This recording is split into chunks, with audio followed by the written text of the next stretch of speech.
Hi guys, in this lecture you will be learning how to apply the shadows and some extra properties and web fonts. So first of all I will show you. Here I have already created a div and now I'm going to apply a shadow on this div. So first of all, here you can see that there is no shadow on the border, and now we have to write box shadow because this is a div, it is a box. We have to write box shadow. We first of all we have to give the position of the shadow at the x-axis. So now here I'm going to give 5 pixel on the x-axis and the 10 pixel on the y-axis, or it is also 5 pixel.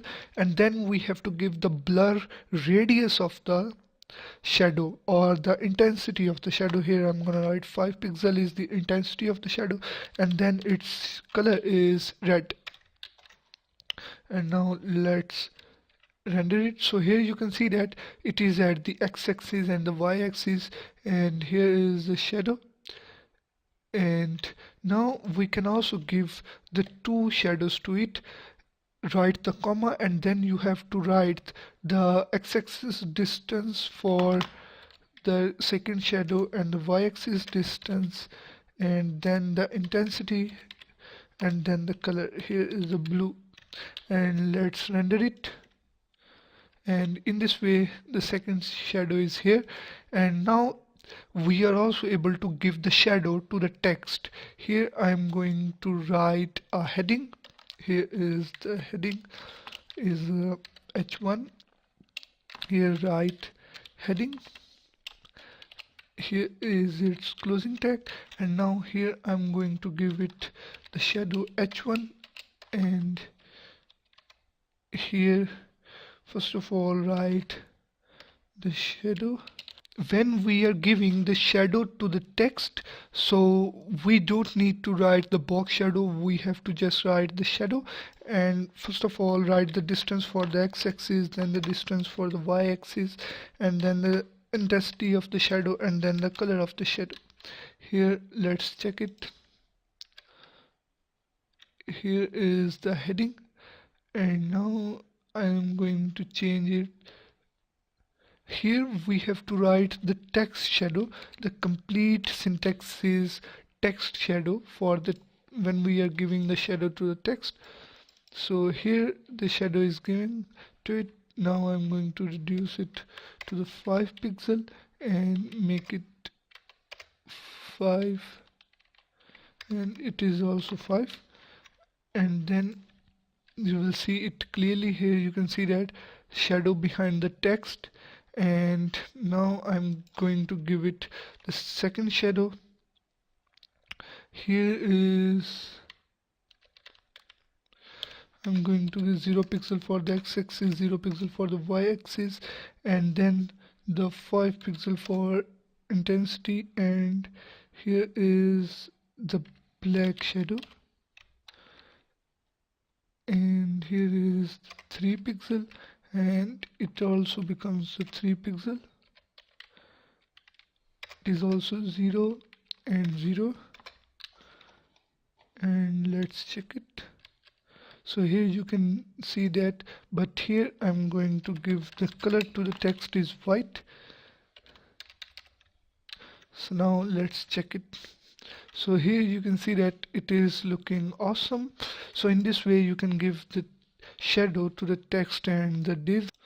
And now I want to tell you some other properties, that is text overflow. So now here I'm going to remove this heading and also remove this heading, remove this. Here is the parenthesis, and here I'm going to paste a paragraph. Here copy this paragraph and now paste it here in between these divs. So now what we need to do here, let's check this div. So here is the text, but now I'm going to reduce its width and height to the 100 pixel. And now let's check it. So here you can see that the text is overflow. So now to avoid the overflow we have to give an y overflow hidden. Here is the overflow hidden. So now let's check it. So now overflow is hidden, and here I'm gonna give white space wrap, no wrap. Here is the no wrap. So now all the text in the single line.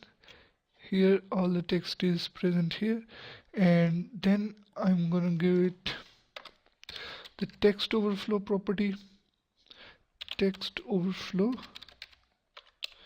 So now the text overflow have here, I'm going to remove this and then show you what is the function of the white space no wrap. So here the text is shown in the single line, all the new lines are removed. So this is the text no wrap, and now here we want to hide this text, and here I'm gonna apply text overflow, and here I'm gonna apply two properties. But before this, here when we take the mouse over the div, here is the hover, then it shows the overflow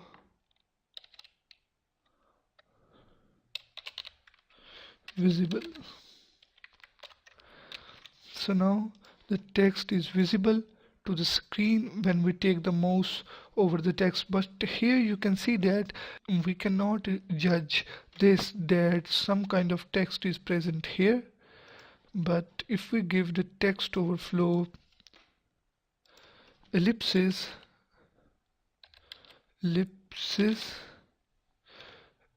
I hope it's correct spelling.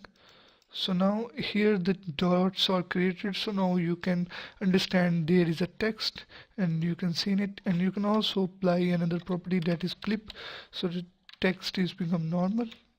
Here you can see that it is normal. And the next thing is the long words. You can also break the long words that is in the text. Here I'm going to remove the no wrap and all these properties. Here let's check it, and now I'm going to remove all the extra text.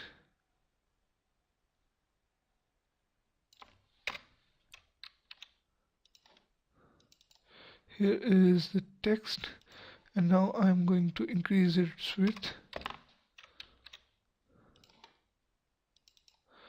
So here is the text, and now here I'm going to make a word long. So now let's execute it, and here you can see that this word is so long that it overflows the div, and we can also provide a property for these words, word wrap. Here we can give break word, then the word is break, that is too long. Here the word is break. And now I'm going to teach you how to add a font without installing into your HTML file. Here the text is already given, and now I'm going to remove it, and here is the font file. This font name is Assassins the Killers. So now I am going to apply this font, but I have not installed this form, and I'm gonna directly include this form in my HTML file. So before this, I want to tell you another thing, that many years ago, when the computers and the internet is not spread everywhere, so at that time when we open any website in the browser, so the font that is used by the website, if does not present in the user computer, then the default form that is present in the user computer is execute. But now the time is changed, the programmers include the font file in the website. So whenever we load any website and their font is not present in our computer, then that font is downloaded in our computer and then that font is execute. So now here I'm going to teach you how to include a font here. First of all, we need to write add font face, and after this we have to write font family name. We have to give a temporary family name to this font. So now here I'm going to give it a family name like first, and then we have to include that font here, write the source, and here is the URL and parentheses, and here is a semicolon, and in between these words we have to write the file name and its extension. So this file name is Assassins, and its type is true type font. Let's see, it is .ttf, and now I'm going to copy its name. Here, copy this name and now paste it here, and .ttf, and the font and the HTML file is present in the same folder, so that's why we have to write only its name and extension. And now I am going to apply this font family, that is first. So first is basically this font Assassins, and now I'm going to apply this family on this paragraph. In the div here, write the div, and here we have to write the font family. So now this font will be applied on this font family first. So now this font will be applied on this text. Here I'm going to remove this height and width, and let's execute it. So here remove this border, all this thing. So now first of all I'm going to remove it and then check how it look like. So here is the default font. Here this is a default font, and now I am going to apply the first family. So now the font is become Assassins. So it's not change. Here is a little error, that is the equal, and now let's check it. So here you can see that the font is applicable on it, and then you can apply the font size and the font weight and other attributes. So I hope you understand my lecture. If you have any problems, so kindly add the discussion in the course. I will help you as much as I can. And now I'm going to teach you the transition in the next lecture. What is a transition? And the transition is an important property. So see you in the next lecture.